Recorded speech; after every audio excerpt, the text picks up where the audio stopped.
Baiklah, sekarang kita akan memasuki sesi berikutnya yang bertajuk Kurasi dan Review Kopi Nusantara.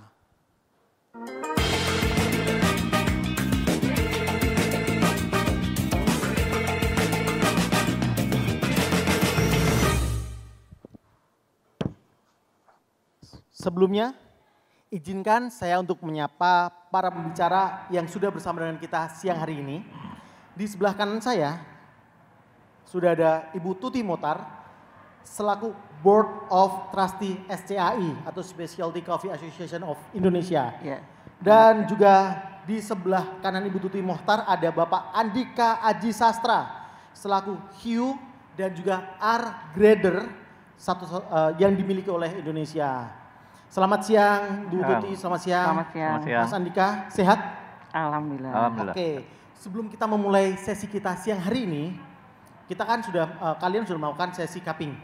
Nah, mari kita bersama-sama menyaksikan video cuplikan sesi cupping berikut ini.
Masih dalam rangkaian acara Festival Kopi Nusantara yang diselenggarakan oleh Bank Indonesia. Nah, pada kesempatan ini kita sedang berada dalam sesi cupping, di mana Bank Indonesia telah memberikan kesempatan bagi para petani binaannya untuk mengirimkan kopi-kopi andalan mereka untuk di-cupping oleh para Q Grader dan R Grader dari seluruh Indonesia. Nah, pada kesempatan ini telah hadir di tengah-tengah kita dua dari sekian banyak Q Grader dan R Grader yang telah melakukan cupping terhadap kopi-kopi yang dikirim ini. Sudah ada Ibu Tuti Mohtar dan juga Mas Andika. Nah, Ibu Tuti Mohtar ini dia adalah salah satu praktisi kopi profesional dan juga seorang Q Grader dan juga orang yang bertanggung jawab atas sesi cupping pada kesempatan ini. Dan Mas Andika sendiri, beliau adalah seorang Q Grader dan juga sekaligus R Grader di Indonesia. Nah, kita langsung ngobrol-ngobrol saja sama mereka ya. Nah, Bu Tuti, bisa diinformasiin nggak, bisa dikasih tahu ke kita nggak, kenapa sih ada acara cupping ini gitu? Oke, BI ini membina petani-petani kopi dari seluruh Indonesia ya, mulai dari ujung Sumatera sampai dengan ujung Papua. Tentunya kalau membina kan mengharapkan bahwa kualitas produk mereka dari tahun ke tahun itu meningkat. Ini adalah salah satu cara BI membantu petani untuk mengetahui apakah kopinya memang bagus, sudah sangat bagus atau perlu peningkatan. Nah, ada berapa kopi yang dikirim, ada berapa kebun yang akhirnya mengirimkan kopinya untuk di-cupping kemarin? Kalau kita bicara kebun, ini sama seperti yang dikirim kemarin, berarti 53 kebun dari hampir 5 benua ya, karena saya sudah 5 pulau Bu, jangan ya, 5 benua dulu. Kalau benua terlalu besar. Betul, 5 pulau ya. 5 pulau yang ada di Indonesia berarti betul. Ya. Jadi ada 53 sampel, baik itu Arabica dan Robusta. Dan 1 Liberica. Bisa diinfo ke kita Bu, ada kopi dari mana saja gitu? Oke, ini secara garis besar ya, saya tulis per region. Jadi region pertama itu Sumatera, kemudian yang kedua Jawa, ketiga Bali, NTT, NTB, keempat Sulawesi, dan kelima Papua. Kalau dari Sumatera ada 12 Arabica dan 6 Robusta. Kemudian dari region Jawa ada 6 Arabica, 3 Robusta, Bali, NTT, NTB 4 Arabica, 3 Robusta, Sulawesi 9 Arabica, 3 Robusta, kemudian Papua 6 Arabica, tidak ada Robusta, dan Liberica itu dari Kalimantan. Dan untuk proses pasca panennya sendiri, apakah diinfokan juga Bu di situ? Pada saat kita menerima sampel green bean, pasti dikasih tahu petaninya, kemudian daerahnya, ketinggiannya, proses panennya bagaimana. Tapi kalau kita kirim atau untuk di cupping, itu harus blind. Mungkin nanti Mas Andika yang akan menjelaskan. Boleh. Nah, Mas Andika, teknik cuppingnya sendiri itu seperti apa? Protokolnya bagaimana? Lalu teknik penilaiannya juga bagaimana? Gitu, silahkan monggo dijelaskan. Oke, terima kasih. Jadi untuk cupping ini kami melakukannya itu secara blind test atau kita tidak diberikan informasi apapun juga, sumbernya dari mana, originnya dari mana, prosesnya pun kami tidak diinformasikan. Supaya apa? Untuk menjaga objektivitas dari penilaian si biji kopi ini. Jadi kami menilai secara jujur ya. Nah, standar yang kami gunakan menggunakan standar internasional atau SCA, mengacu ke SCA. Kami menggunakan 2 form. Jadi satu untuk Arabica, satu seperti ini Arabica. Satu lagi untuk Robusta. Jadi kita ada 2 form yang berbeda karena ada parameter atau variabel yang dinilai pun ada yang berbeda. Nah, yang pertama untuk Arabica. Jadi kami tadi sudah disebutkan mendapatkan sampel Arabica berupa roast bean. Jadi di hadapan kami itu setiap origin itu ada 5 cup. Ya. Nah, 5 cup ini yang akan kita nilai. Jadi masing-masing cup, masing-masing set itu menggunakan 1 bar ini. Nah, di dalam ini paling pertama yang kita lihat adalah keseragaman dari roastingnya terlebih dahulu. Apakah medium roast atau tidak. Jadi jangan sampai roastingnya levelnya itu pun berbeda. Jadi supaya seragam, semua medium. Yang kedua adalah fragrance atau aroma ya, yang kita nilai. Jadi di sini kopi tadi dibubuhkan dalam keadaan kering, kita cium. Apakah ada suatu wangi-wangian tertentu tidak yang sifatnya menarik atau sifatnya yang unik atau bahkan yang kurang menyenangkan. Jadi itu yang membuat kami nanti bisa menilai terlebih dahulu dalam keadaan kering tadi. Itu kita masukkan nilai berapa sesuai dengan kompleksitas dari wanginya tersebut. Jadi, nah, range nilainya sendiri pun kita mengacu kepada kotak yang ada di atas ini. Jadi, nah, kenapa kita menggunakan ini untuk standar bahwa 6 ini udah yang baik sebenarnya ya. Jadi 6 ini sudah baik, sementara kalau untuk 9 ini udah yang outstanding, udah sangat baik sekali. Nah, kita harapkan kopi-kopi yang kita cupping ini sudah memiliki cita rasa yang baik atau prosesnya sudah baik. Sehingga nilai paling rendah ini adalah 6. Nah, tadi kembali ke fragrance atau keadaan kering. Jadi pada saat kering tadi kita cium, begitu kita mendapatkan suatu aroma kering yang menarik ya. Jadi yang sifatnya umum lah. Yang umum aja udah dapat minimal 7. 7 atau 6, 7, 5. Nah, umum itu kalau kopi-kopi di Indonesia itu kebanyakan wangi-wanginya itu wangi-wangi gula aren atau karamel atau vanila atau madu. Seperti itu. Itu udah umum. Tapi kalau lebih spesifik, kalau kita dapat suatu Arabica misalkan yang wanginya ada spesifik ke jeruk mandarin misalkan atau jeruk sunkist gitu wanginya. Atau bahkan anggur atau apel yang merah itu lebih spesifik, nilainya pun bisa lebih tinggi. Jadi kita bisa taruh 7,5 seperti itu. Nah, ini kalau kita menjelaskan per detail ini bisa 1 bulan ya waktunya. Panjang banget ya. Panjang karena banyak sekali variabel yang dibahas. Ini sebagai contoh aja. Nah, kalau ternyata dalam ketika dihirup ada lebih dari 1 fragrance. Betul. Itu ada saja yang bisa dapat lebih dari 1 yang sifatnya menyenangkan. Itu berarti kombinasi ya. Jadi bisa lebih dari 725 ke atas. Sementara kalau lebih dari 1 tapi variabelnya itu ternyata negatif, misalkan ada ini wangi kayu basah, ini wangi karung, terus ada wangi ikan asin, yaitu mau nggak mau nilainya juga sangat rendah. Ada wangi ikan asin di kopi? Ada. Saya sih masih menyebutkannya wangi gitu. Karena apa? Karena harapannya kembali lagi, kita kan nilai ini positif dulu lah. Iya betul. Nah, begitu kita dapat wangi ikan asin, baru kita turunkan nilainya seperti itu. Karena kalau kita melakukan penilaian negatif terlebih dahulu itu sangat susah untuk menaikkannya. Jadi yang pertama Lebih mudah kita ambil positif dulu, begitu dapat negatif kita turun. Oke. Gitu, seperti itu akan lebih objektif dalam menilai suatu kopi ya, dan lebih mudah. Kita kan lebih mudah menurunkan daripada menaikkan biasanya gitu. Betul sekali. Kita pendekatannya seperti itu. Nah, begitu diseduh itu akan mengeluarkan lagi aromanya. Jadi begitu diseduh, apakah tadi yang pada saat kering itu masih ada atau bahkan meningkat atau hilang? Nah, itu berpengaruh terhadap naik turunnya nilai di sini. Jadi kami harus menilai dalam keadaan kering maupun keadaan basah. Begitu pula nanti di Robusta juga sama seperti itu. Masuk berikutnya ada flavor. Begitu sudah selesai diseduh, kita coba dicicip. Ya, cicip ini kita juga melakukan berbagai level. Jadi dalam keadaan panas, dalam keadaan hangat dan keadaan dingin.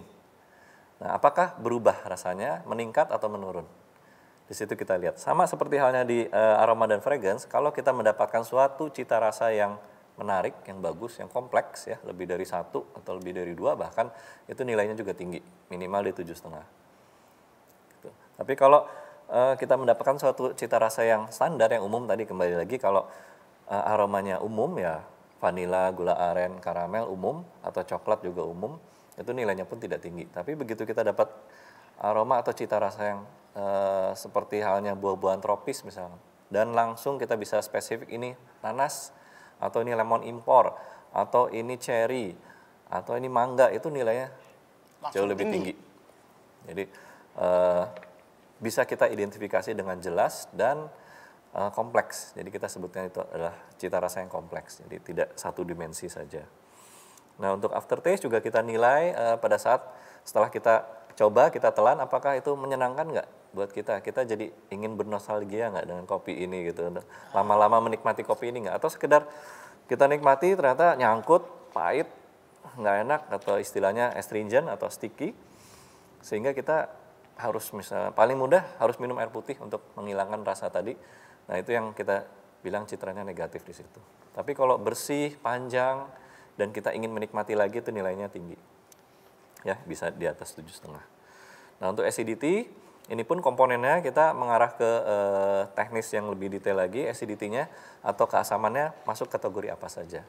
Jadi semakin kompleks, tingkat keasamannya semakin tinggi nilainya. Contoh, kalau di Indonesia paling sering kita temukan kategori acidity-nya adalah citric atau seperti buah-buahan jeruk ya. Jadi tingkat keasaman seperti jeruk. Sementara kalau kita menemukan yang malic yang sifatnya lebih ke arah apel atau anggur, itu lebih tinggi lagi nilainya. Punya dua-duanya jauh lebih tinggi. Jadi lebih itu yang nilainya. Kita lihat. Nah, tapi hati-hati juga kita menilainya asamnya itu menyenangkan atau tidak. Menyenangkannya gimana caranya kita tahu? Itu bright atau cerah atau tajam. Nah, di situ. Walaupun tinggi tapi tajam, itu membuat kita sakit itu di tenggorokan biasanya atau di lidah bagian belakang itu berasa sakit. Sementara kalau menyenangkan, kita akan berasa terbawa oleh nikmatnya si kopi ini. Jadi di situ penilaiannya. Sementara untuk body, ini lebih ke tekstur. Jadi teksturnya itu bisa tebal atau tipis, ya, halus atau kasar. Jadi variabel itu yang kita nilai. Kalau tebal dan menyenangkan dan penuh di mulut, ya, itu nilainya tinggi. Jadi kita merasakan di mulut itu berasa seperti dia membuat mulut kita itu merasakan ini yang penuh gitu. Pengen menungguk terus gitu. Berasa terus sampai akhir.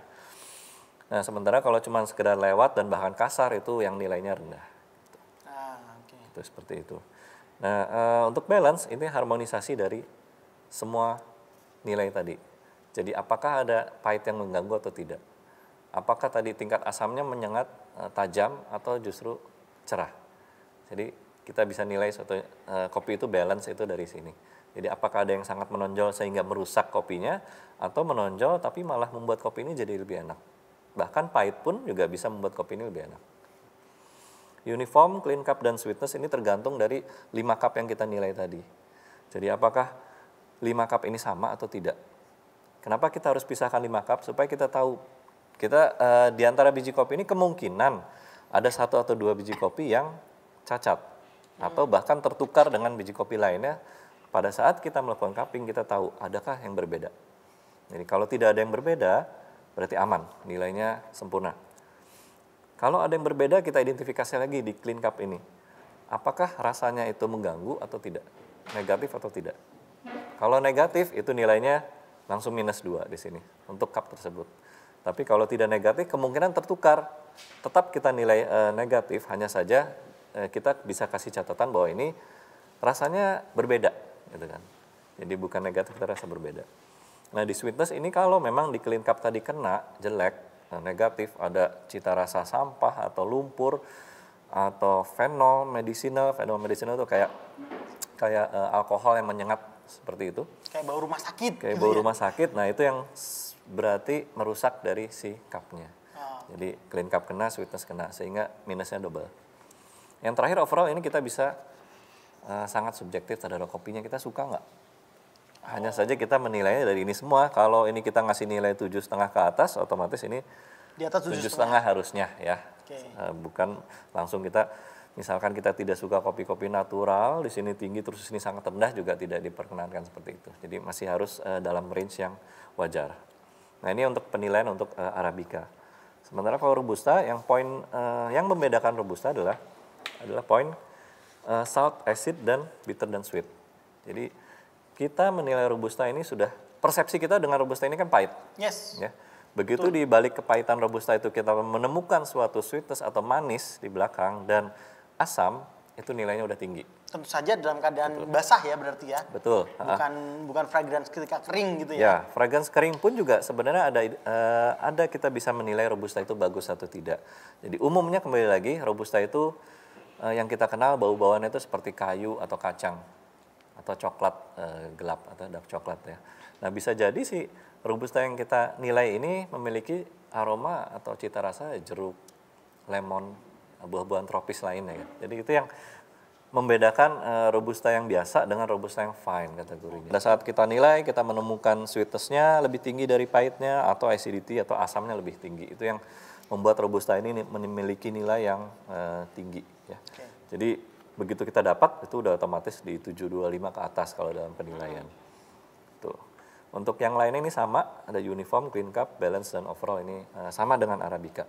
Nah dua-duanya ini kalau secara total mendapatkan nilai 80 ke atas itu kita sebut dengan specialty coffee untuk Arabica, sementara untuk Robusta adalah fine Robusta. Jadi ini indikator awal bahwa Arabicanya ini kualitasnya baik, Robusta ini kualitasnya baik. Seperti itu. Dan untuk range nilainya sendiri secara total itu dari berapa sampai berapa Mas kalau boleh tahu? Untuk range nilai di sesi cupping ini itu kita menemukan secara total itu ada mulai dari 60 sampai dengan 80 ke atas. Itu ada semua. Untuk range nilainya sendiri, range penilaian standarnya? Range penilaian standar yang kami lakukan di sini kita bisa dapat di angka 6,5 sampai dengan 8. Seperti itu. Yang 9,75 tadi itu? Nah, untuk yang 9,75 itu scale-nya. Oh, scale-nya. Jadi, mulai dari 6 paling rendah gitu, 6 paling rendah, paling tinggi 9,75. Jadi paling gampang sih kalau misalkan kita menemukan 6 aja. Kalau 6 ini ya untuk Arabica ya, kita cuma menemukan rasa atau aroma seperti karamel tapi sangat rendah intensitasnya. Tipis gitu. Tipis sekali dan itu pun juga lewat. Begitu diseduh hilang. Itu bisa jadi 6, tapi kadang-kadang kita suka untuk membuat si petani ini juga lebih baik lagi, kita kasih nilai yang sedikit lebih tinggi dari sekitar 6. Kecuali tadi ada aroma yang sangat menyengat atau tidak menyenangkan, itu baru 6. Sementara kalau untuk 975 itu memang sangat-sangat outstanding ya, sangat-sangat bagus sekali. Berbagai macam aroma atau cita rasa kompleks di situ ada. Gitu. Jadi itu yang range untuk nilainya yang kita berikan. Jadi range nilainya 6 sampai 975. Maksimal mentok di 9,75. Nggak ada nilai 10. Nggak ada. Oke. Tadi kita sudah mendengarkan informasi mengenai teknik penilaian dari Mas Andika. Nah, saya akan kembali ke Ibu Tuti. Bu Tuti, tadi kan penilaiannya banyak sekali. Satu orang harus ngicipin paling nggak 5 cup. Nah, berarti nggak mungkin Mas Andika sendiri dong yang melakukan cupping. Ada berapa orang Bu yang melakukan cupping di sesi cupping ini? Jadi cuppingnya kita kemarin bagi 2. Ada yang onsite, itu ada dengan 8 Q grader, ada juga yang dikirim ke masing-masing. Jadi oke. total itu sekitar 26 antara Q dan R gradernya itu. Jadi di mix ada 26 orang yang melakukan cupping ini dan memberikan penilaian terhadap Betul. kopi-kopi mereka, kopi-kopi yang dikirim ini, begitu. Iya. Dan satu orang itu tidak hanya mencicipi satu ya. Mungkin Mas Andika ada 6 mungkin ya? Ada 6. Jadi satu grader itu, jadi satu kopi itu bisa dicicipi oleh mungkin 4-5 orang. Berarti satu orang bisa nyicipin 30 cup. Bisa. Nah, untuk roastingnya sendiri, apakah di roasting di satu tempat atau roastingnya pun di beberapa tempat, begitu? Nah, untuk tadi kalau kita mengacu ke foamnya itu kan ada uniformity. Mau tidak mau kita harus ngerosting di satu tempat. Jadi semua di roasting di satu tempat.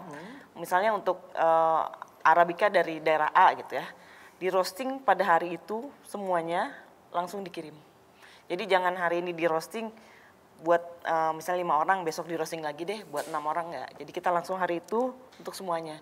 Jadi per sampel kopi. Jadi hari itu di roasting, langsung di cupping, dikirim ke 26 orang itu tadi ya? Iya, di random. 26 Karena cuppers tadi ya?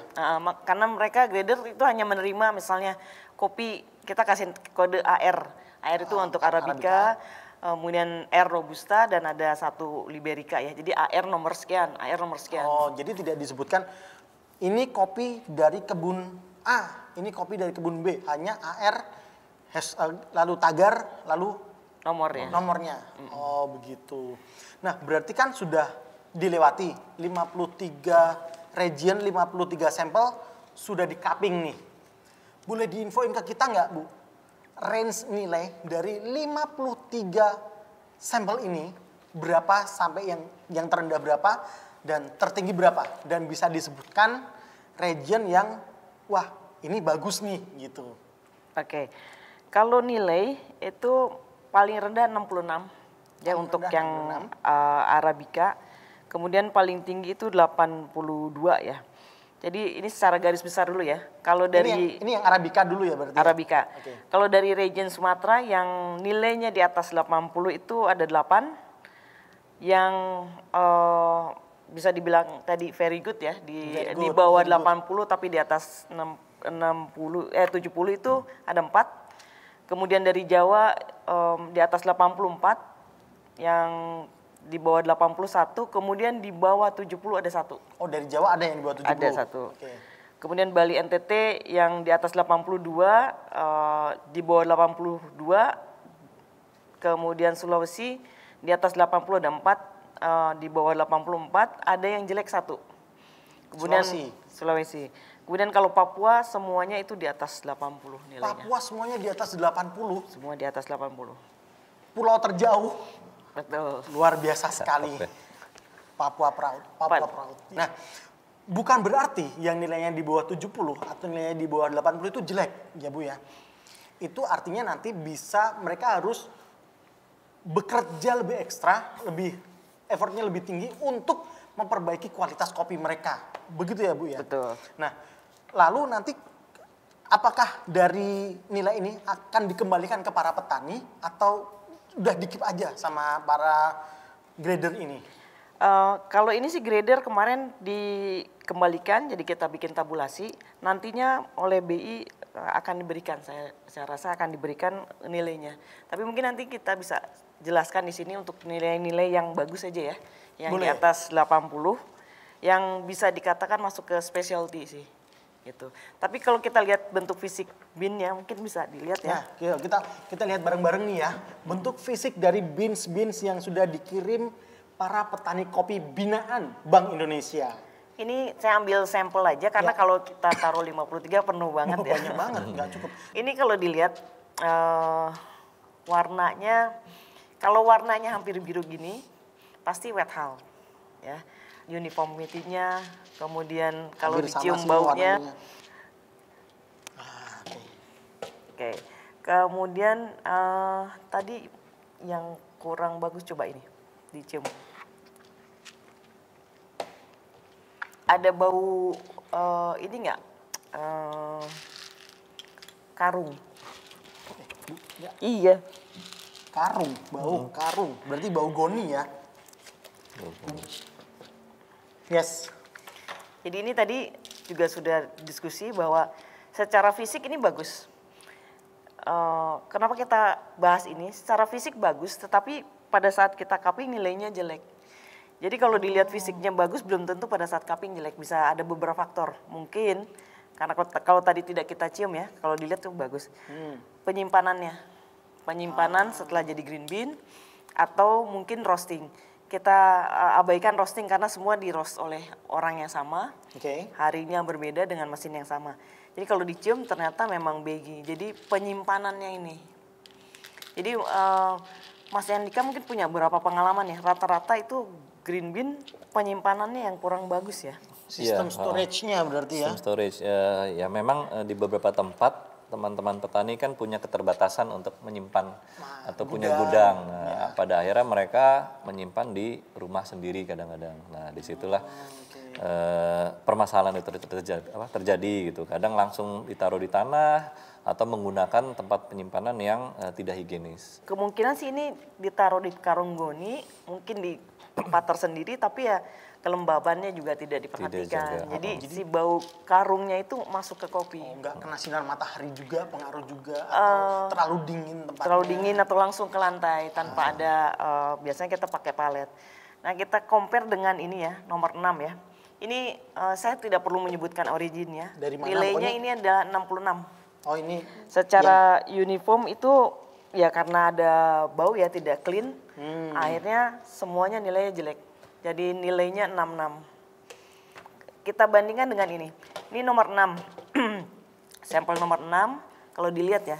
Sudah kan, beda warnanya ya. Iya, tapi hampir mirip lah gitu ya. Coba dicium, aromanya itu berbeda. Yes, ini lebih clean, aromanya lebih. Betul. Jadi kalau dilihat secara fisik, kok sama aja. Tapi kalau setelah dicium, kemudian setelah di roast, di cupping, ini jauh beda. Oke. Ini nilainya lumayan bagus, tapi memang belum masuk ke specialty. Nah, untuk yang bagus sebenarnya bisa dilihat dari green bean-nya sih, gitu. Untuk proses pasti ada yang tanya, prosesnya pengaruh apa enggak sih gitu ya? Ya betul. Ini tuh tadi kalau dilihat ini yang natural ya. Ya ini yang natural. Wangi fermented. Wangi fermented, ya. Ya. Ini natural. Biasanya kalau natural itu kelihatannya kok tidak uniform ya, nggak rata. Meskipun ukuran bijinya sama. Ada yang gelap ya. gitu ya. Tapi ini adalah memang biji kopi natural gitu, seperti ini. Dan bisa dilihat kalau memang proses pasca panennya bagus, nilainya pun bisa bagus.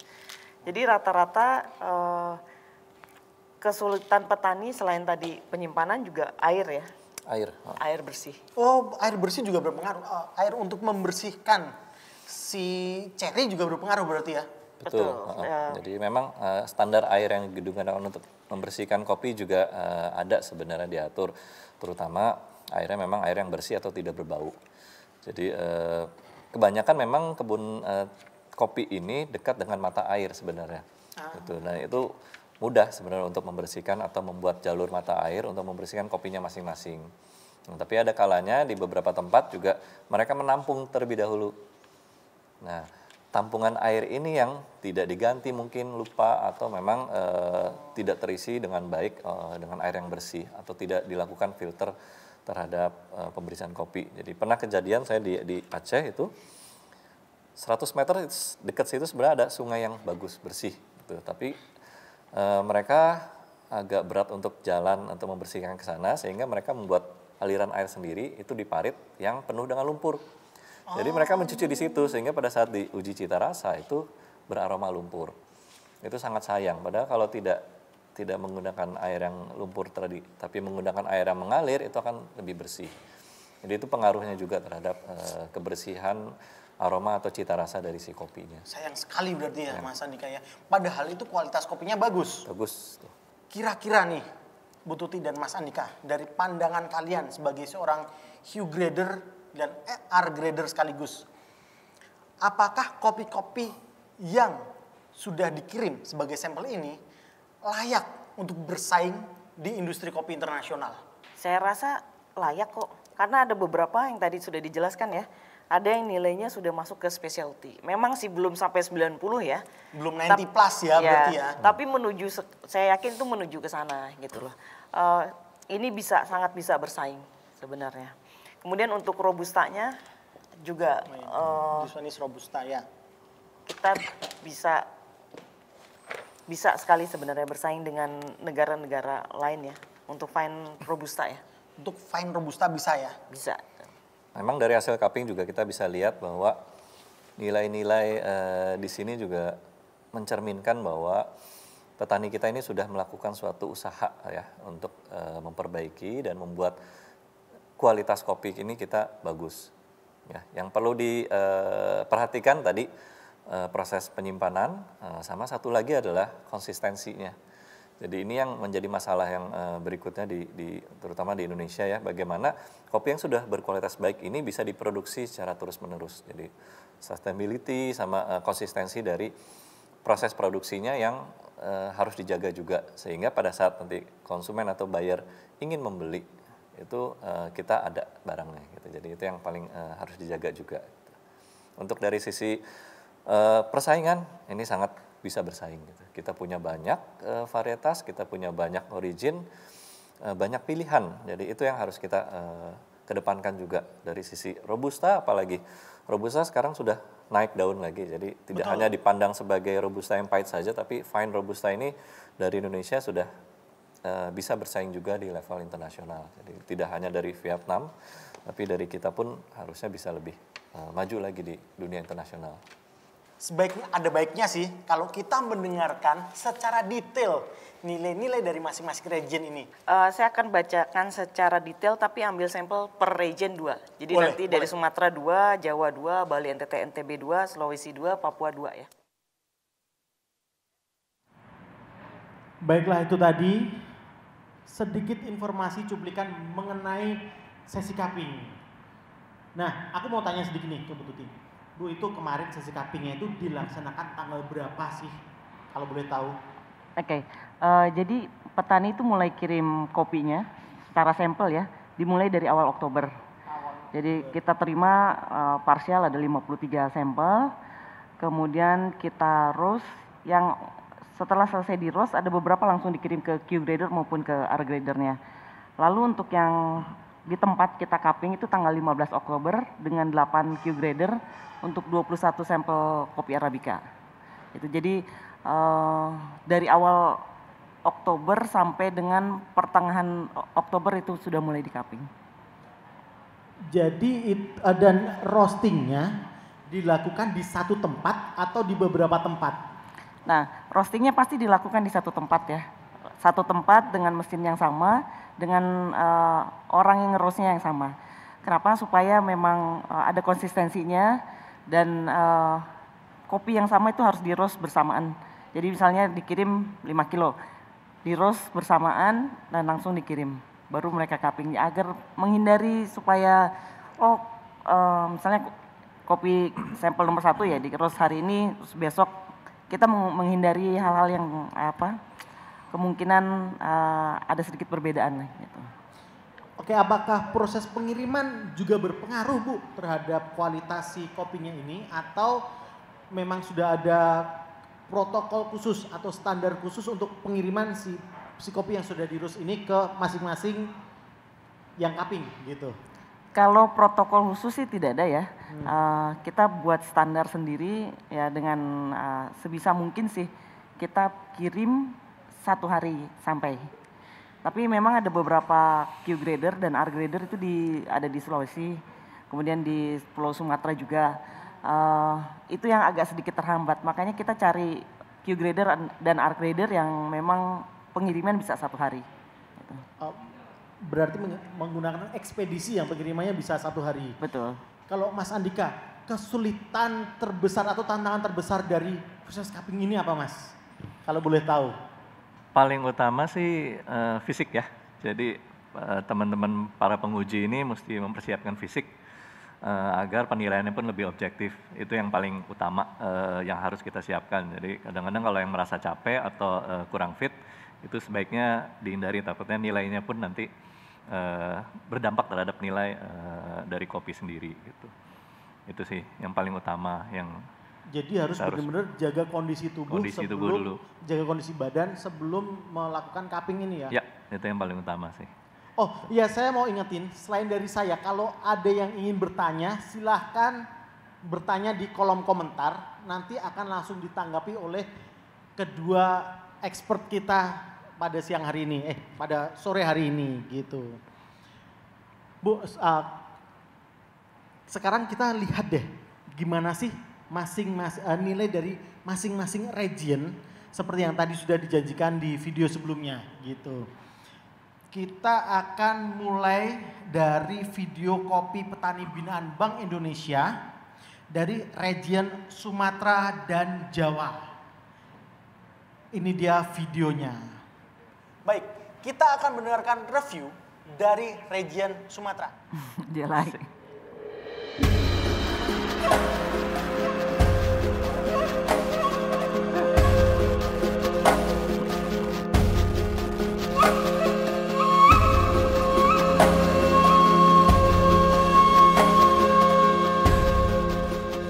Bermani Coffee berdiri pada awal tahun 2019.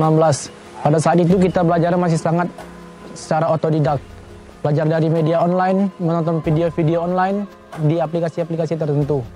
Alur produksi Robusta petik merah menggunakan produksi pasca panen. Yang pertama itu adalah pemetikan red cherry-nya atau biji merahnya.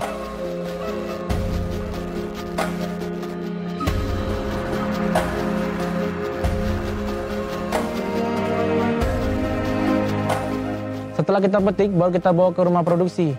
Setelah sampai rumah produksi, kita sortasi dengan air. Yang mengapung itu dipisahkan bijinya, dan yang tenggelam baru kita ambil bijinya.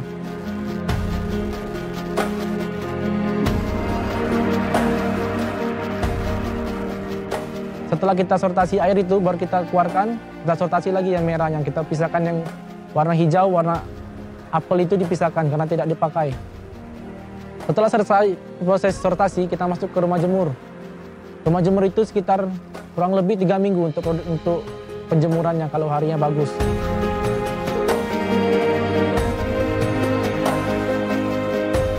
Setelah selesai penjemuran, kita bawa lagi ke healer untuk memisahkan kulit kopinya dengan bijinya. Setelah proses itu baru kita bawa ke rumah lagi. Kita sortasi lagi, kita pisahkan yang hitamnya, yang busuknya, yang pecah-pecah kita pisahkan. Setelah selesai proses itu, baru kita bisa roasting. Roasting kurang lebih waktunya itu sekitar 1 jam. Setelah selesai, baru kita packing yang roast bean-nya. Kalau mau bubuk, kita proses lagi bubuknya.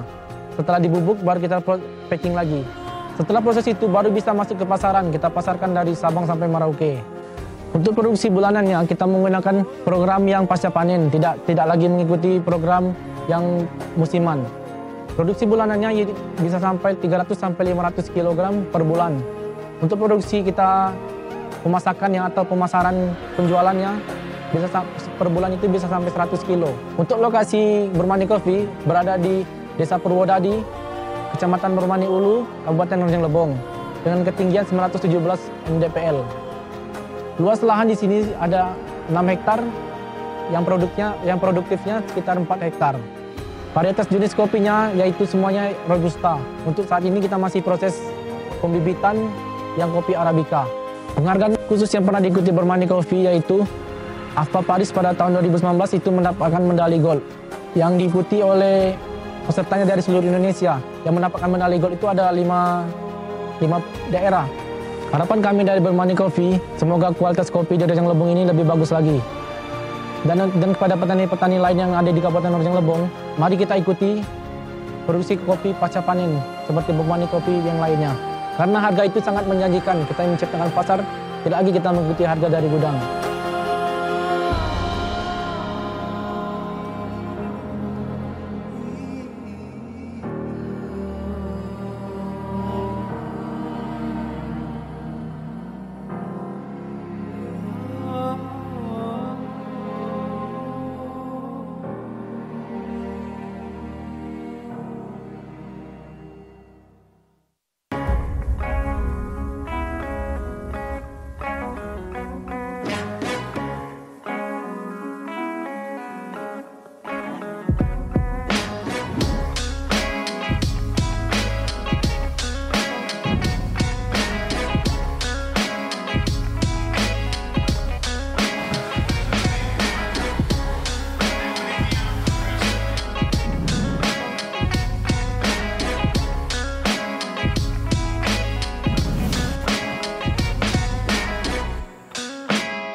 keunggulan Maga Coffee adalah Arabica Blue Toba yang berasal dari single origin kebun ini, diproses melalui proses full wash, semi wash, natural, dan wine, sehingga memiliki rasa yang body yang tidak terlalu tebal, rasa fruity medium, sehingga sangat tepat untuk orang-orang pemula peminum kopi.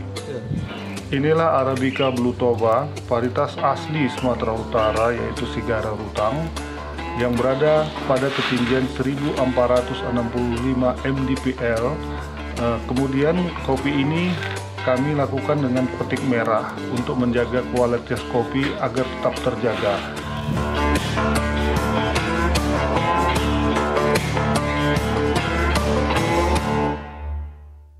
Oke, kita mulai dari region pertama Sumatera ya, yang mendapat nilai 80,125. Ini kopi dari Kecamatan Saipar Dolok Hole, Kabupaten Tapanuli Selatan, Gunung Dolok. Gunung Dolok. Itu PIC-nya Suryadi atau Ude Darul Mursyid. Jadi kopi ini ketinggiannya 1.200 sampai 1.400. Cara olahnya full wash, cara kupasnya dry hull. Nilainya adalah 80,125. Ini bisa dibilang masuk ke specialty. Specialty. Oke, yang kedua dari regionnya Sumatera adalah kopi dari Kabupaten Aceh Tengah, Kota Takengon, dari Armiadi Asa Coffee. Ketinggiannya di 1.650, tinggi sekali nih. Cara olahnya full wash, cara kupasnya wet hull. Dengan nilai 81,1875. 81,1875. Betul. Itu dari region Sumatera. Selanjutnya kita akan mendengarkan review dari region Jawa. Pesona alam Gunung Welirang menjadi magnet bagi wisatawan dan pencinta alam untuk menikmati keindahan dan keeksotisannya.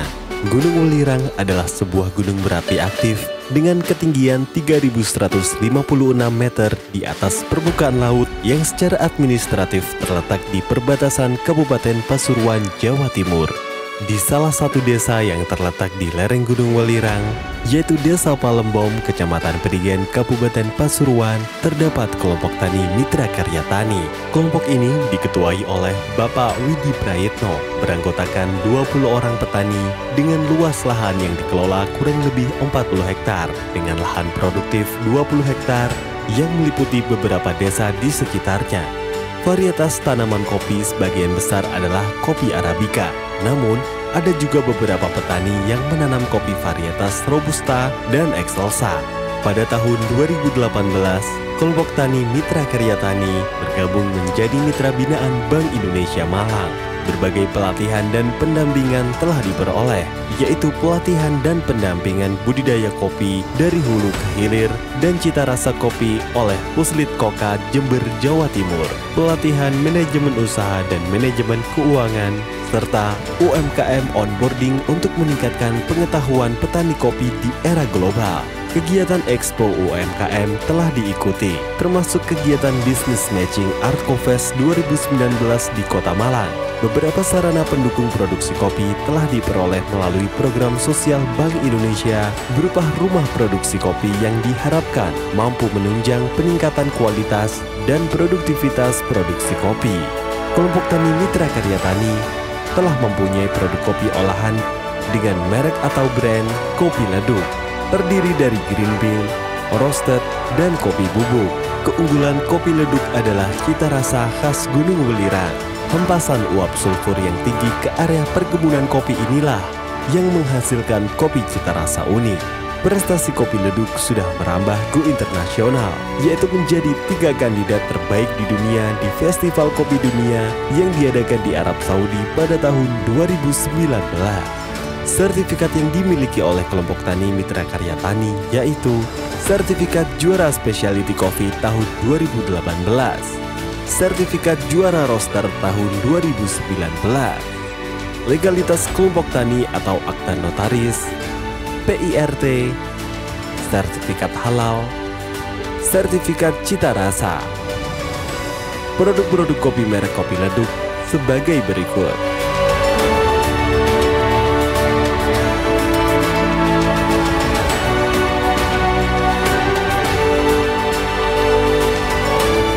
Saya Widi Prayitno, Ketua Kelompok Tani Mitra Karya Tani dan merupakan petani kopi milenial dari Desa Palembon, Prigen, Kabupaten Pasuruan, Jawa Timur. Kopi Ledug merupakan brand kami dengan keunggulan cita rasa khas Gunung Welirang. Sejak menjadi binaan Bank Indonesia Malang pada tahun 2018, pengetahuan kami semakin meningkat dalam budidaya kopi mulai hulu sampai hilir. Kami bersama seluruh anggota membangun kelompok tani agar menjadi petani yang maju, mandiri dan berinovasi untuk mewujudkan kesejahteraan petani kopi di lereng Gunung Welirang. Kopi Ledug, Authentic Indonesian Coffee, Specialty Coffee, Welirang Mountain.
untuk region dari Jawa, yang pertama adalah kopi dari Kabupaten Majalengka, yaitu Gunung Ciremai di ketinggian 1.200.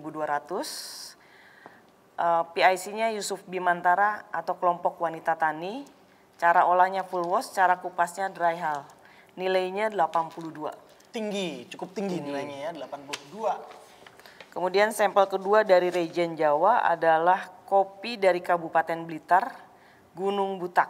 Jawa Timur ya? Jawa Timur, ketinggiannya di 1.400. PIC-nya adalah Aris Setyono. Cara olahnya ini dengan natural proses, kupasnya dengan dry hull. Nilainya 81,5. 81,5. Tadi untuk nilai dari region Sumatera dan Jawa, bagaimana tadi melihat video dan hasil penilaiannya? Tanggapan kalian berdua? Kalau melihat videonya ya, video dari yang petani-petani tadi, rata-rata sudah melakukan proses pasca panen yang sudah bagus. Ada sih tadi memang yang masih menjemur kopinya meskipun pakai terpal tapi masih di tanah gitu. Ada baiknya memang di para-para lah raised bednya gitu. Lalu kalau tadi ada yang lihat kok roastingnya gelap banget ya. Iya benar. Tadi sempat komentar juga kita. Bukan saya yang gelap ya, roastingannya yang gelap ya. Roastingannya yang gelap. Itu kalau cara kita ya Indonesia zaman dulu minum kopi kan memang roastnya gelap ya. Betul. Lagi perlu kalau kita bicara selera kan selera orang beda-beda, tidak bisa disamakan. Tapi kalau untuk cupping, saya kembalikan ke cupping. Cupping itu roastnya harus light to medium. Kenapa? Karena pada saat kopi di antara light to medium itu kita bisa mendapatkan aroma, fragrance dan lain-lainnya itu. Jadi memang untuk yang sesi cupping kemarin roastingannya adalah light to medium ya. Jadi biar semua rasanya bisa keluar seperti itu. Yeah. Baiklah kalau begitu kita akan menuju ke video selanjutnya. Hasil kopi petani binaan Bank Indonesia region Bali, Sulawesi dan Papua. Ini dia videonya. Selanjutnya kita akan mendengarkan review dari Bali, Nusa Tenggara Barat dan Nusa Tenggara Timur.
Kita lanjutkan ke regional yang selanjutnya adalah Bali, NTT, dan NTB. Sampel yang saya ambil yang nilainya 82,1 adalah kopi dari Kabupaten Bangli, Gunung Batur. PIC-nya Putu Ayu Sri Adari, ketinggiannya di 1400, olahnya full wash, kupasnya wet hull. Itu yang pertama. Kemudian saya ambil yang satu lagi dari kopi dari Bajawa, Kabupaten Ngada ya. Ketinggiannya di 1350, nama PIC-nya adalah Marcelina Walu, cara olahnya full wash, cara kupasnya dry hull, nilainya 80,3.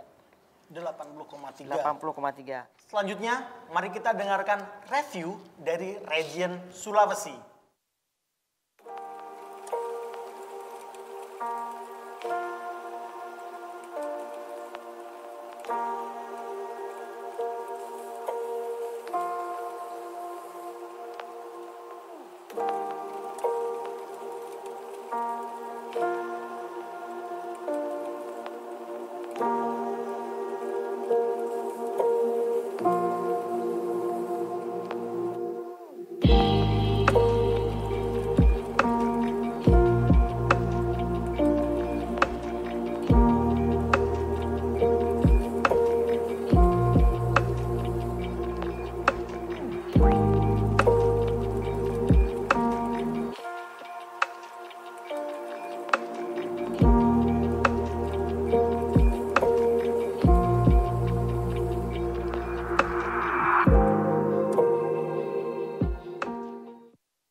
sih saya ambil sampel dengan nilai ini tinggi ya, 83,4. 83,4, berarti ini termasuk salah satu yang tertinggi? Termasuk salah satu yang tertinggi. Itu dari Kabupaten Mamasa, Kota Matande, Gunung Pamusuk. Ketinggiannya di 1400 sampai 1650 di atas permukaan laut. PIC-nya Yakub Tato atau Koperasi Petani Kopi Kampung. Cara olahnya semi wash, cara kupasnya wet hull. Kemudian yang kedua adalah dari Kabupaten Toraja Utara atau Rantepau, Desa Sapan. Ketinggiannya 1600 sampai 1800 tinggi. PIC-nya Elivas Pongrekun ya. Cara olahnya full wash, cara kupasnya dry hull, nilainya 84,08. Wow, tinggi sekali ya. Tinggi sekali. 84,08. Kalau kita lihat clean cup sweetness dari nilainya ini sempurna 10. Oh gitu. Itu pasti kalau sudah uniformity clean cup sweetnessnya 10 pasti nilainya akan tinggi. Dan terakhir kita akan mendengarkan review dari region Papua.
Melihat sapu hati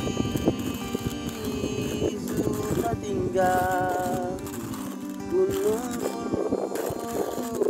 dilepah-lepah di Papua. Aduh, mama lihat sapu hati su tenggelam di dasar pasir laut biru di Papua. Cerita dia sungai yang deras, cerita dia hutan yang luas, tempat matahari selalu menyanyi, tempat cendrawasih selalu menari.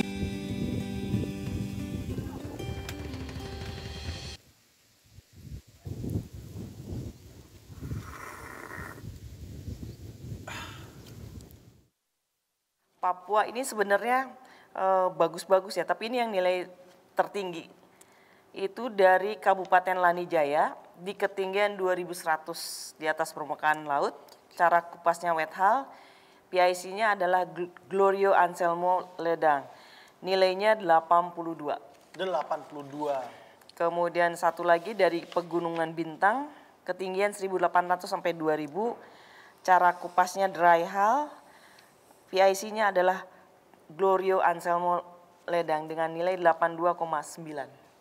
Oh, Papua nilainya tinggi-tinggi ya? Papua nilainya tinggi-tinggi.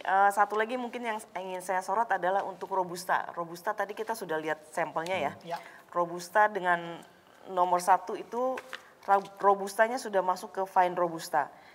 Fine Robusta itu nilai yang untuk sampel ini itu dari Kabupaten Lombok Utara, Kota Gangga, Gunung Rinjai.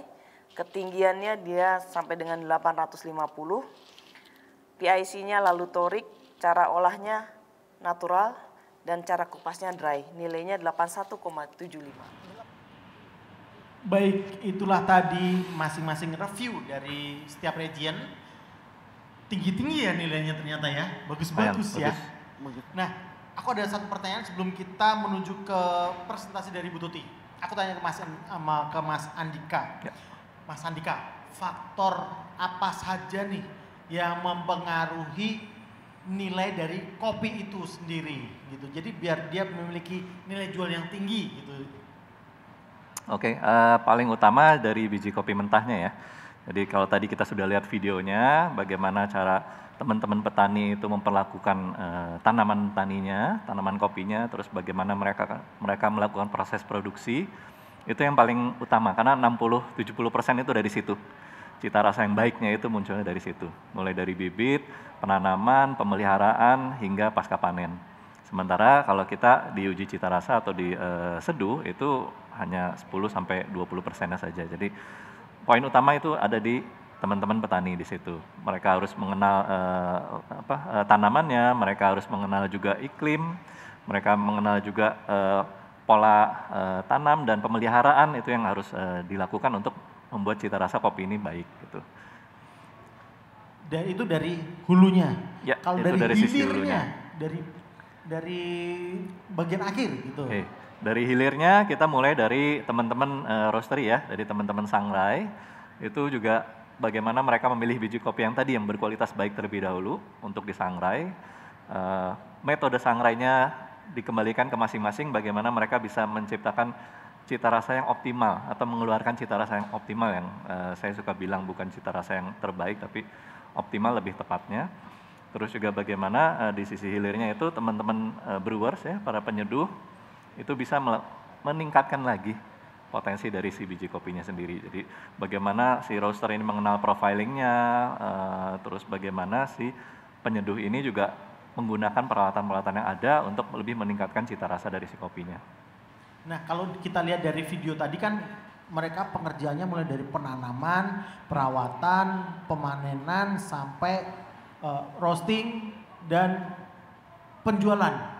Kalau dari kemasan sendiri, Mas Andika nih, pengaruh juga nggak sih untuk meningkatkan nilai jualnya si kopi ini gitu? Betul, salah satunya untuk pemasaran itu kemasan menjadi salah satu poin utama. Kita juga kadang-kadang kalau belanja melihat suatu kemasan yang bagus dari suatu produk, langsung ingin mencari tahu informasi dan ingin membeli gitu kan. Jadi baru kemudian cita rasanya yang dia lihat. Nah, kemasan ini juga hati-hati juga bagaimana mereka mengolah kopinya tadi, mesangrai dan membubukkan kopi, terus disimpan dalam kemasan juga harus tepat. Karena yang kedap udara itu akan lebih baik daripada yang terbuka. Jadi kemasan itu menjadi salah satu poin yang penting juga dalam hal melakukan peningkatan penjualan. Seperti itu. Nah, itu informasi yang penting terutama bagi kalian pelaku industri kopi dari hulu sampai ke hilir. Nah, selanjutnya kita akan melihat lebih lengkap. Kita akan mendengarkan lebih lengkap penjelasan mengenai sesi cupping ini dari presentasi yang akan disampaikan dari Ibu Tuti.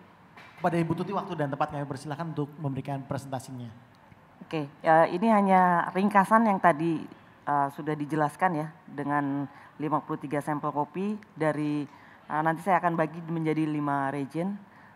Mungkin bisa di play untuk PowerPoint-nya.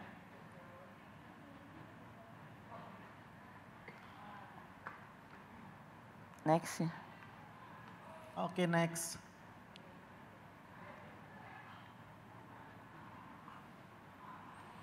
Jadi ini hanya ringkasan aja. Jadi kalau tadi mungkin terlalu cepat atau gimana, ini bisa sambil dilihat, dibaca jadi gitu. Ini ringkasan yang bisa dilihat. Karena tadi ada beberapa chat juga yang nanya, tadi nilainya berapa? Iya. Yang dari Majalengka tadi nilainya berapa? Seperti itu, ada yang kelewatan. Nah, inilah ringkasan yang bisa dilihat bersama-sama. Next slide please.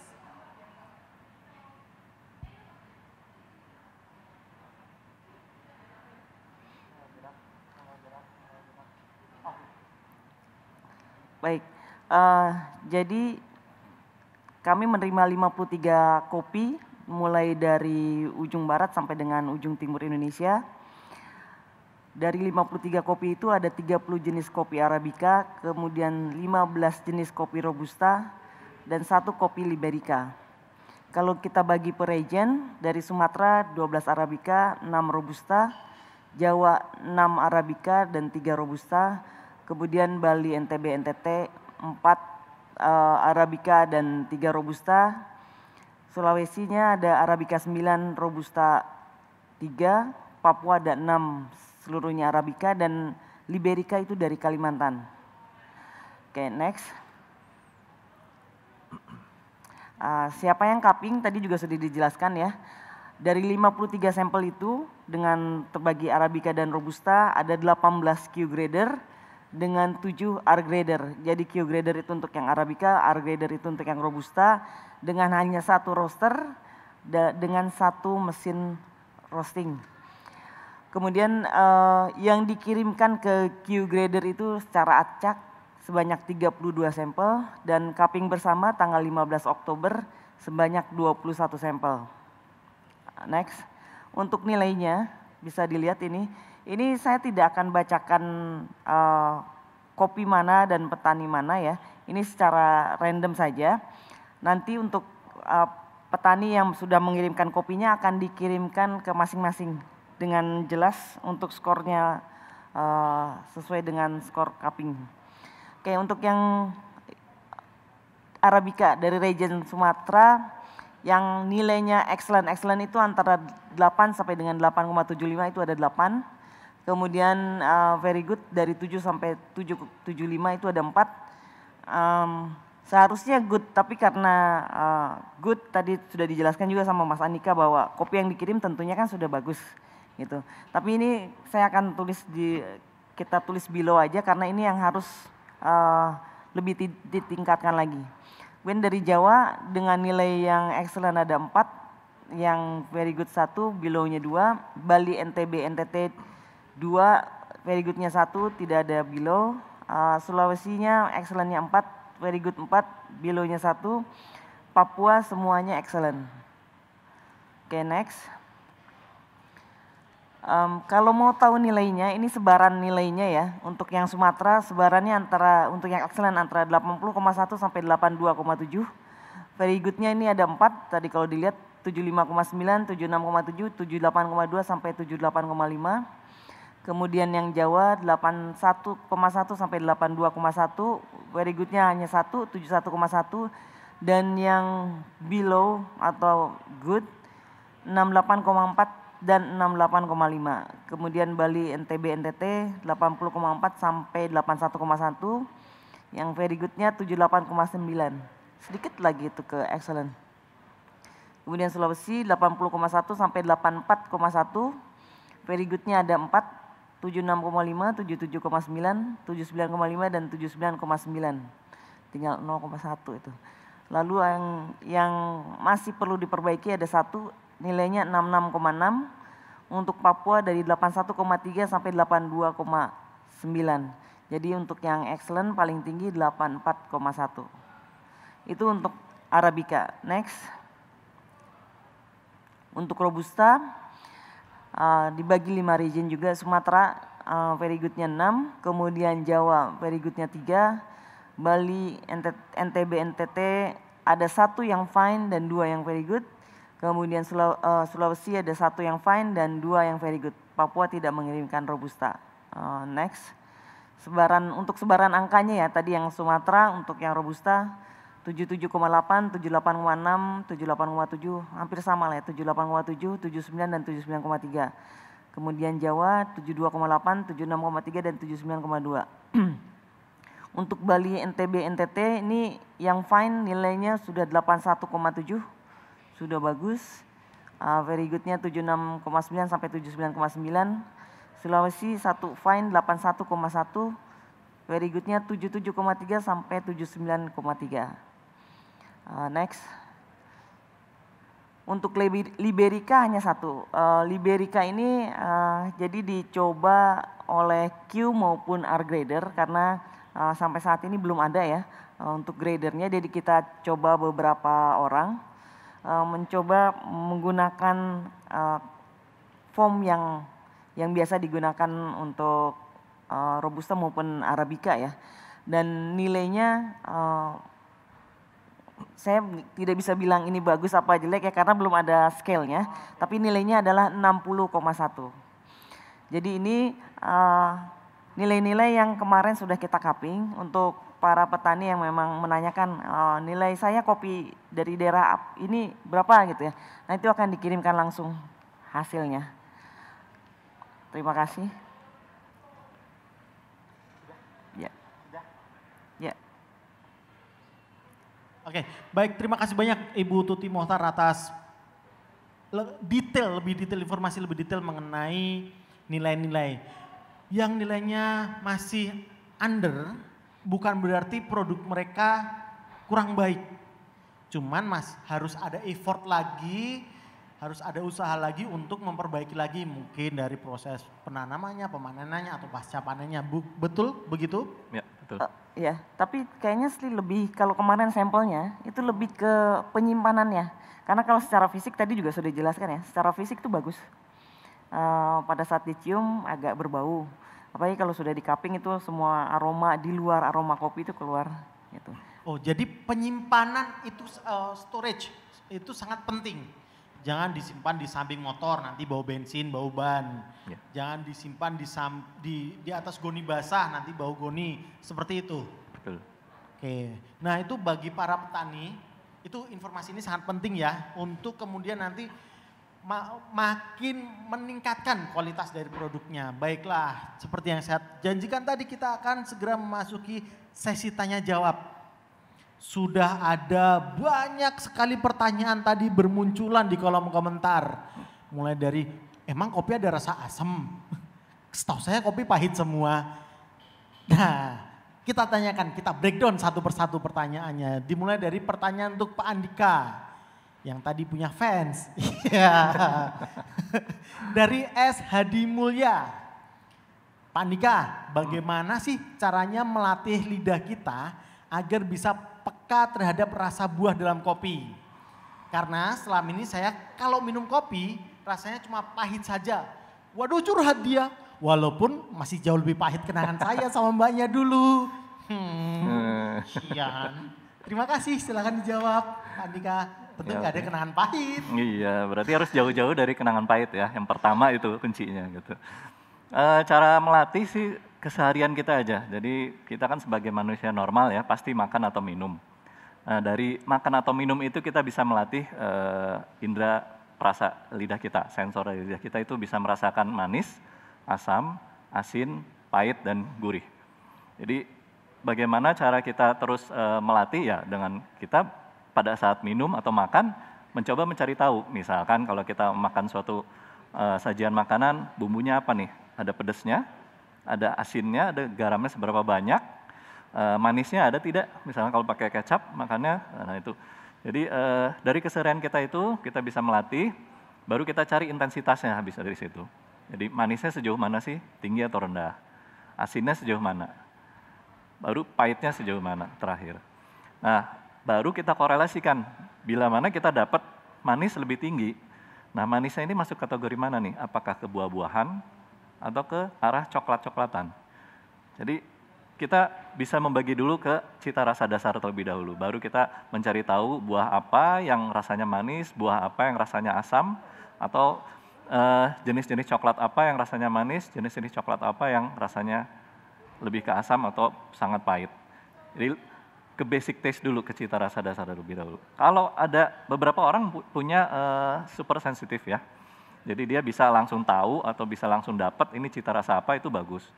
Nah, tapi sebagian besar juga mungkin kesulitan dengan memori mereka. Sebenarnya karena kita ya sudah dewasa, udah terlalu banyak di memori kita itu campuran manis, asam, dan asin itu udah jadi bingung kita menetapkan ini sebenarnya buah apa sih, atau ini masuk ke jenis teh-tehan apa gitu, jenis coklat apa, jenis gula apa.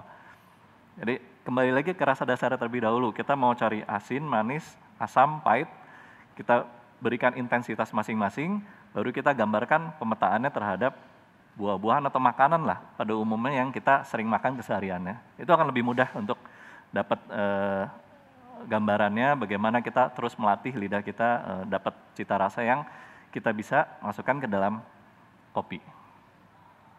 Berarti banyak-banyak mengkonsumsi makanan gitu ya? Banyak-banyak makan gitu ya? Banyak-banyak makan aja, nyoba makanan orang, coba, oh ini pahit nih, oh ini manis. Makan makanan orang juga, Mas Andika. Nah berarti orang yang banyak makan bukan berarti maruk. Mungkin dia sedang dalam proses, ya, proses untuk mencecap atau memperkuat sensitivitas palet gitu. Jadi jangan pernah ngejudge, ih banyak makan maruk. Enggak. Lagi belajar itu. Lagi belajar ya. Oke, pertanyaan kedua untuk Pak Andika dan Ibu Tuti dari Lia Natalia. Wah, namanya keren, orang Bandung nih. Lia Natalia, Dadang Suradang gitu biasanya. Bagaimana memilih biji kopi yang bagus dan berkualitas? Bu Tuti dulu, silakan. Baik, Bu. Memilih biji kopi yang bagus dan berkualitas itu mulai dari petik. Dari petik? Dari metiknya, kita bicara dari metik ya, dari hulu dulu baru ke hilir. Dari metiknya harus petik merah, yang pertama. Kemudian dari situ kan ada proses pasca panen. Yang dimaksud petik merah itu berarti dia cherry yang sudah matang di pohon berarti ya? Betul. Karena dari cherry itu ada yang hijau, kuning dan merah. Merah. Yang dipetik yang warna merah. Betul. Jadi kan kopi itu kan sama seperti buah-buahan ya. Jadi nyambung ke yang tadi yang asam. Jadi kalau dipetik hijau pasti rasa kopinya asamnya akan lebih intens meskipun misalnya di roastingnya agak gelap. Tapi balik lagi ke yang kualitas kopi ya. Diusahakan dari petaninya memetik ceri merah, kemudian diproses. Diproses pasti ada proses sorting. Kemudian, nah ini setelah disorting itu biasanya ada grade. Ada grade 1, grade 2, ada A, B, dan lain-lain. Dari situ kita sudah bisa tahu misalnya kita kalau mau beli green bean-nya grade 1 atau grade A atau grade specialty ya pasti itu kualitasnya bagus. Tapi kalau sudah jadi roasted bean, ini yang agak sedikit sulit. Biasanya harus dilihat ya, dibuka. Dilihat bean-nya tuh ada yang pecah atau tidak, ada yang proses roastingnya, ada yang scorching apa enggak, ada yang tipping atau enggak. Itu sedikit mengenai masalah roasting sih agak di luar ini. Tapi ya kualitas yang seperti apanya itu yang tergantung sih sebenarnya gitu. Ya. Mungkin Mas Andika mau nambahin dari Mas Andika? Oke, dari sisi hilir, paling mudahnya sih kita tanya yang jual. Oh, iya, okay. Ini biji kopinya berkualitas nggak? Asalnya dari mana? Bagus atau tidak gitu kan? Baru kita secara visual kita bisa lihat dengan mata kita ya, atau boleh dengan indera penciuman kita juga bisa gitu kan untuk mendeteksi awal bahwa apakah ini baik atau tidak. Karena kita sebagai manusia pada saat sensor hidung atau lidah kita kena ke sesuatu yang mengganggu atau yang dapat mencelakai atau mencederai tubuh kita, itu cenderung menolak. Biasanya kalau kita tidak suka dengan satu biji kopi yang memang sangat menyengat aromanya, itu kita secara otomatis sebagai manusia akan langsung menolaknya. Jadi dari situ itu bisa kita lihat biji kopi berkualitas. Baru kita kalau mau mundur tadi ke yang Bu Tuti jelaskan, ya itu bisa sampai cari tahu sampai bagaimana cara dia melakukan pasca panen, bagaimana dia melakukan pemeliharaan dan sebagainya. Cuman lebih gampangnya kalau kita datang ke sebuah coffee shop atau ke roastery, paling gampang ya tanya aja yang jual kan, gitu. Ini yang berkualitas mana nih, gitu. Asalnya dari mana? Kita bisa lihat spesifikasinya, jelas. Selama dia jelas bisa menjelaskan atau ada informasinya, itu bagi saya sih pribadi termasuk kategori kopi yang berkualitas, karena kita tahu ketelusurannya itu dari mana, gitu arahnya. Ada sertifikatnya gitu ya istilahnya. Ya itu lebih baik kalau ada sih. Bagus, oke. Oke, kita ke pertanyaan selanjutnya untuk Pak Andika dan Ibu Tuti lagi dari Ahmad Ihsan Zailani. apakah ada rasio standar untuk masing-masing jenis kopi? Nah ini pertanyaan ini cukup tricky nih. Ini rasio standar apa ya? Nah itu dia rasio standar mungkin lebih ke Oke. Kita berbicara ada dua rasio standar ya. Apakah itu untuk tadi proses uji cita rasa yang kita lakukan atau untuk penyeduhan keseharian atau ikut kompetisi. Nah ini yang berbeda. Kalau saya selalu mengarahkan dari sisi edukasi, rasio standar yang kita gunakan mengacu ke SCA ya. Itu di mana kita menggunakan 8,25 gram terhadap 150 mili air. Nah itu kenapa kita pakai itu supaya standar dimanapun kita melakukan uji cita rasa, itu standar yang sama, hasilnya pun akan lebih objektif. Kalau ke arah uji cita rasa seperti itu. Nah dari rasa standar itu kalau dirasakan kurang, waktunya apakah kita tambahkan, atau airnya kita tambahkan atau kurangkan untuk mendapatkan tekstur yang lebih kuat. Nah itu yang kita bisa bergerak dari standar tersebut. Gitu. Jadi kalau kita menyeduh keseharian di coffee shop atau di kedai itu beda lagi. Standar yang digunakan ya masing-masing SOP kedai kopi. Jadi tidak ada suatu standar yang baku dalam hal melakukan penyeduhan, tapi bagaimana standar yang digunakan untuk rasio ini bisa menghasilkan cita rasa yang optimal. Itu untuk standar. Jadi masing-masing standarnya dari masing-masing. Ada tambahan Ibu Tuti? Sebenarnya tadi kan pertanyaan masing-masing untuk jenis kopi ya. Iya. Variabelnya banyak sih sebenarnya. Benar, banyak sekali variabelnya. Variabelnya banyak, jadi harus dicoba sih trial itu. Ya rasio mulai dari 1,12, 1,13 sampai mungkin 16, 1,17. Grind size-nya, lalu juga roasting profile-nya, macam-macam. Variabelnya banyak, jadi ya harus dicoba. Air juga berpengaruh. Betul. Beda air, beda. pH balance-nya berpengaruh sekali juga gitu. Iya. Banyak ya berarti variabelnya kalau kita berbicara mengenai standarisasi kopi. Oke, berarti kita langsung ke pertanyaan selanjutnya aja. Untuk kedua pembicara lagi dari Galib Baharudin. Nah ini menarik nih pertanyaannya nih. Butuh pengalaman berapa lama sebelum bisa menjadi Q dan R grader? Wah itu tuh. Apakah harus ada kursusnya dulu atau harus jadi pendekar dulu atau apa gitu, silakan. Ya, sebenarnya standar kalau mengikuti ke Coffee Quality Institute ya, setidaknya sudah pernah ngopi gitu, jadi tahu gitu. Oh iya benar. Jadi itu bukan penikmat yang lain tapi penikmat kopi terlebih dahulu. Nah untuk masalah pengalaman tergantung ke masing-masing pribadi, apakah kita udah siap belum atau terjun menuju ke arah sertifikasi yang lebih detail lagi, yang lebih sifatnya internasional.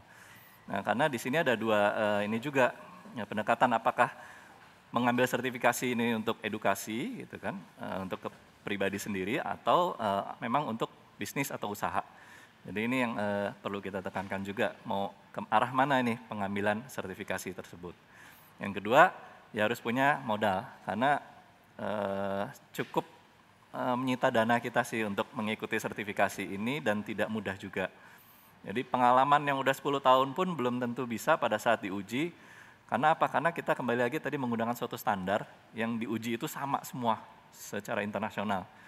Sehingga mau nggak mau kita harus kembali ke suatu standar tersebut, mengikuti protokolnya, diuji secara bersama dan hasilnya pun bisa berbeda-beda, nanti hasil akhirnya bisa lulus atau tidak. Jadi yang pasti ya tadi harus kuat dana dan mentalnya otomatis harus kuat juga. Karena waktunya cukup lama ya, sepekan ya, seminggu. Dan itu kita dilatih, terus ada 3 hari ujian di situ. Jadi itu yang cukup berat dilakukan dalam hal mengikuti ujian grader ini. Dan di Indonesia sudah ada beberapa instansi yang memiliki license itu ya? Ya. Itu. Jadi bisa mudah kok. Berarti tadi waktunya 1 minggu? 1 minggu. 1 minggu untuk belajar sampai ke ujiannya? Sampai ujian langsung. Lama ya ternyata ya? Cukup melelahkan juga. Jadi. Oke. Ada tambahan dari Bu Tuti? Ya sama sih sebenarnya. Oke. Gitu. Idem. Pertanyaan selanjutnya dari Mario Wilhelmus. Ini bagus nih pertanyaan juga nih. Pertanyaannya bagus-bagus ya hari ini ya. Mitos atau fakta bahwa ketinggian itu mempengaruhi rasa atau taste dari kopi tersebut? Alasannya, kalaupun iya, kalaupun iya, apa faktor yang mempengaruhinya? Alasannya, soalnya yang saya dapat infonya itu dari brand kopi sebesar coffee chain internasional yang cabangnya banyak, yang tidak perlu iklan untuk memasarkan produknya, tetapi dia sangat menghindari penyajian di atas pesawat dan kita tidak dapat menemukan coffee shop tersebut di atas pesawat. Ya saya juga bingung ya bikin coffee shop di atas pesawat gimana? Penuh, besar. Iya, besar, gede, terus kursi di mana-mana, di sayapnya mungkin nongkrong sambil ngopi gitu. Enggak. Oke, silakan dijawab Bu Tuti. Oke, ini fakta ya bahwa rasa atau taste dari kopi, tidak cuma kopi sebenarnya, makanan kalau sudah di atas ketinggian 20.000 itu rasa sudah berbeda. Jadi sebenarnya bukan mitos, itu fakta. Tadi kenapa mungkin brand itu tidak mau membuka, ya saya kurang tahu ya. Mungkin tanyakan ke mereka, atau yang pasti sih memang ada pengaruh dari ketinggian untuk ke rasa. Karena pengaruh tekanan oksigen juga Betul. mempengaruhi seperti itu. Jadi memang tidak hanya kopi, makanan pun kalau dibawa ke ketinggian di atas 20.000 kaki pasti akan ada perubahan. Rasanya tentu saja. Menjawab? Tentu saja. Ada pertanyaan selanjutnya, ada pertanyaan lagi nih dari Denok Astuti. Apakah perbedaan antara kopi Robusta dan Arabica, apakah dari baunya saja kita sudah bisa membedakan jenis kopi ini? Oke, paling utama sih dari fisik ya, kita bisa secara visual ya, kita lihat ya. Dibandingkan dengan bau gitu, karena bau bisa jadi sama gitu, diprosesnya sama-sama natural sehingga mengeluarkan wangi beraroma buah-buahan, itu bisa keduanya. Tapi dari bentuk secara visual sudah bisa terlihat bahwa Robusta itu lebih cabi ya, lebih gendut, kan biasanya. Sementara kalau Arabica itu lebih langsing gitu biasanya. Gitu seperti pada umumnya seperti itu. Jadi kita lihat secara visual terlebih dahulu. Kalau kita mau menggunakan indera penciuman kita itu silahkan. Cuman akan lebih sulit untuk mencium, membedakan mana yang Arabica dan Robusta dari indera penciuman. Lebih mudah kalau kita sudah mencoba secara visual, kita lihat, dicium, dan kita coba rasakan. Itu lebih komplit lagi untuk bisa membedakan mana yang Robusta, mana yang Arabica. Seperti itu. Tapi kalau dari kasat mata sendiri bisa dilihat dari bentuknya secara beansnya fisik. tadi ya, bentuk beansnya yang Robusta dia jauh lebih cabi, lebih Bulat. curve, lebih bulat, sedangkan kalau yang Arabica lebih langsing dan lebih panjang dan lebih kecil gitu. Lebih lonjong. Lebih lonjong. Lebih lonjong. Gitu. Ada tambahan dari Bu Tuti? Ya jadi kalau membedakan Robusta Arabica ya memang harus dilihat secara fisiknya sama rasa. Tapi jangan lupa ya, tadi lonjong, bentuk kopi Liberica juga ada lebih lonjong lagi. Liberica juga lonjong. Nah, Liberica itu sebenarnya dia itu jenis kopi yang gimana sih? Karena kan tadi pertanyaannya kita hanya seputar Arabica, Robusta. Sedangkan masih ada Liberica dan Excelsa. Nah, itu gimana itu? Perbedaannya di mana? Lanjut aja setelah ini tadi. Ya, sebenarnya posisinya dia ini karena di antara Arabica dan Robusta secara bentuk, secara cita rasa, terus ketinggian, proses pengolahan dan sebagainya, itu kebanyakan di antara Arabica dan Robusta. Sehingga orang-orang cenderung kalau menikmati Liberica mau cari pahitnya lebih enak ke Robusta sekalian. Orang-orang yang ingin lebih ke cita rasa asamnya lebih ke Arabica. Jadi memang agak sulit untuk memasarkan kembali Liberica saat ini, cuman potensinya itu ada karena saya juga pernah merasakan yang mengeluarkan cita rasa buah-buahan khas Indonesia itu sangat kuat di situ, itu ada. Cuman memang karena pengolahannya lebih sulit, nah itu yang mungkin saat ini tidak banyak tersedia untuk Liberica. Tapi mudah-mudahan dengan adanya program BI ini bisa lebih meningkatkan produksi dari Libericanya sendiri gitu, saat ini.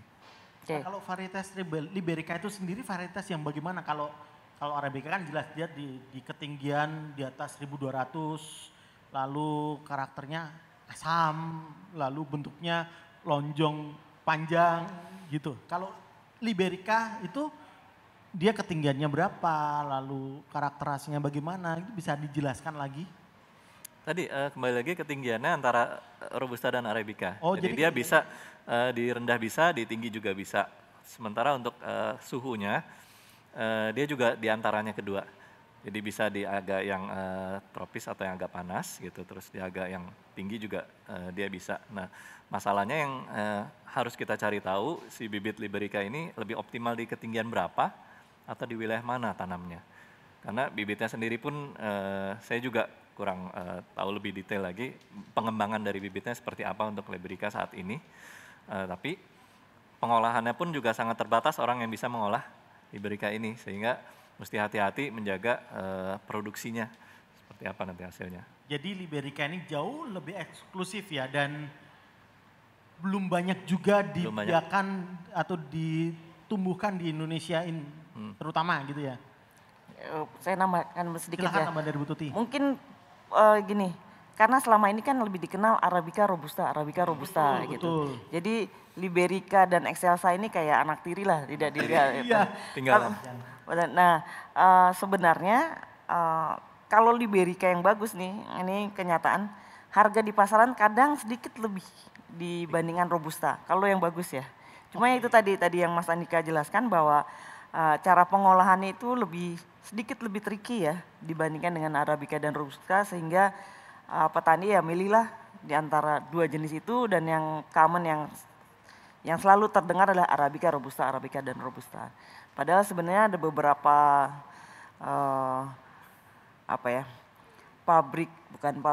perusahaan kopi besar kadang menggunakan Liberica.